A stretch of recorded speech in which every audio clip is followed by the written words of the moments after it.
Hello students, once again welcome back to you one and only most trusted Gyanjyoti coaching centre. তো students আজকের ভিডিওতে আলোচনা করব north Bengal university অধীনস্থ তোমাদের সেকেন্ড সেমিস্টার যাতে বিএসসি তে ডিজিটাল মার্কেটিং রয়েছে তোমাদের একটি ইম্পর্টেন্ট ভিডিও নিয়ে চলে এসেছি আজকে তোমাদের সামনে। ঠিক আছে, এটা বেসিক্যালি আমাদের পার্ট 2 ভিডিও, যেটা তোমরা থাম্বনেইলে দেখতে পেলে। আমি এর আগের ভিডিওতে ফেসবুক রিলেটেড তোমাদের ইউনিট নাম্বার 3 তে ফেসবুক রয়েছে। ঠিক আছে, ফেসবুক রিলেটেড আমি 10টা এমসিকিউ কোশ্চেন্স নিয়ে আলোচনা করেছিলাম। আজকে বাকি 10টা এমসিকিউ কোশ্চেন্স নিয়ে বিস্তারিতভাবে আলোচনা করব। ভিডিওটাকে লাস্ট পর্যন্ত দেখবে, খুবই ইনফরমেটিভ একটা ভিডিও হতে চলেছে। তো স্টুডেন্টস যারা আমাদের সাথে জ্ঞানজ্যোতি কোচিং সেন্টারের সাথে অনলাইনে যুক্ত হতে চাচ্ছ এবং অনলাইনে জ্ঞানজ্যোতি কোচিং সেন্টারের পক্ষ থেকে প্রোভাইড করা 100% কমন সাজেশন এবং নোটস পত্রগুলো যদি পেতে চাও, অবশ্যই যোগাযোগ করো। কোচিং সেন্টারের অফিসিয়াল দুটো হেল্পলাইন নাম্বার, সেটা হচ্ছে 7076398606 নাম্বার, অথবা 62951628 নাম্বার। এই দুটো নম্বরে তোমরা আমাদের সাথে যোগাযোগ।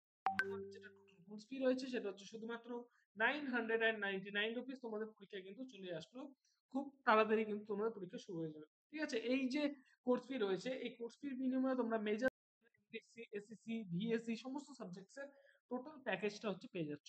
ঠিক আছে, চলো শুরু করা যাক আর কথা না বাড়িয়ে। কোয়েশ্চেন নাম্বার 11 বলেছে, what is the name of the Facebook algorithm that determines which content appears in the users feed. A number of answer সেটা হচ্ছে এজ র্যাঙ্ক। নাম্বার 12 বলেছে, which Facebook ad objective is best suited for increasing brand awareness and reaching a broad audience. C number of answer সেটা হচ্ছে brand awareness. Number 13, what is the term used to describe the section of the Facebook page where users can view the latest updates and posts from the page?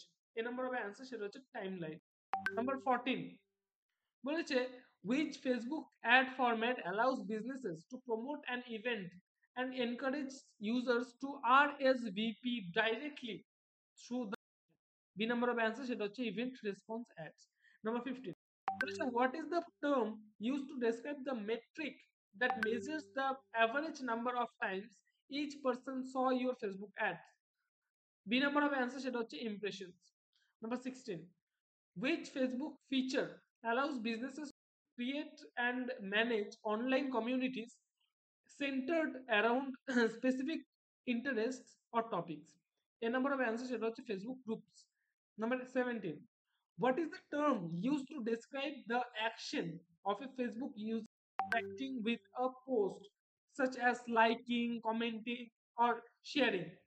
C number of answers সেটা হচ্ছে engagement. Number 18, which Facebook objective is best suited for driving traffic uh, to a specific web page or landing page? A number of answers সেটা হচ্ছে traffic.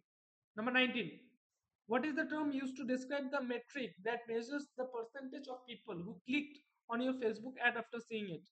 D number of answer সেটা হচ্ছে CTR অর্থাৎ click through rate. Last question আমাদের আজকের video, সেটা হচ্ছে which Facebook feature allows businesses to measure the performance of their Facebook page including likes, reach and engagement? A number of answers সেটা হচ্ছে Facebook Insights. তো students আজকের ভিডিওতে এই 10টা কোশ্চেন নিয়ে আলোচনা করলাম বিস্তারিতভাবে। দেখা হচ্ছে একটা নতুন ভিডিওতে নতুন কোনো টপিকের সাথে। Till then, keep learning, keep exploring. Thank you so much.